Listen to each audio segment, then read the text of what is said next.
When I was in the 7th grade, we had a science fair every year. And I remember this particular year because what I worked on was electricity. Well, my father's an engineer, and we worked on this together. And I learned a tremendous amount about electromagnetism and several little experiments, set up our little trifold board, went down to the competition at our school. And as it happened, the top 2 would get to go on to regionals. Well, I came in 3rd, and I was not happy. I was, in fact, indignant because I was convinced that I knew more about electromagnetism than anybody else knew about any other subject that they had been studying. Now, obviously, I'm an arrogant little 7th grader at this point, so much so that after I got home that afternoon, I got on my bicycle and I rode my bicycle over to my teacher's house just to express my indignation. After that, I went back home, and my father had gotten home from work by that time, and he listened to me rant and rave, and then he asked me a simple question. He said, "Well, did you learn anything?"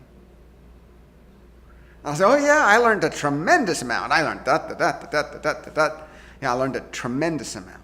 And then he said, "Well, I was under the impression that that was the objective." Now, if I was wrong in my impression, and the objective was actually to win a prize or something so that you could go on, well, if that's the objective, we could work on that next year.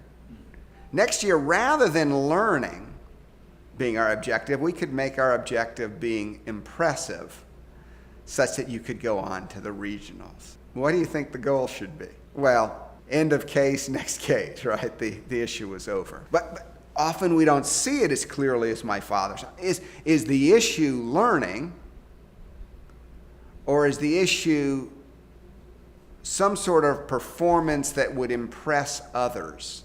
Now, the truth of the matter is, most parents are concerned that their children do well, that they would go to school, that they would lead productive lives, that they would have resumes that would allow that to happen. The thing is, build the character, build the love of learning, build the passion to know, build the discipline to work well. All of that takes care of itself. When Charlotte Mason put together a curricula for her schools, she thought in a very broad way. She wanted them to have many relationships with this great inheritance. She called it our world.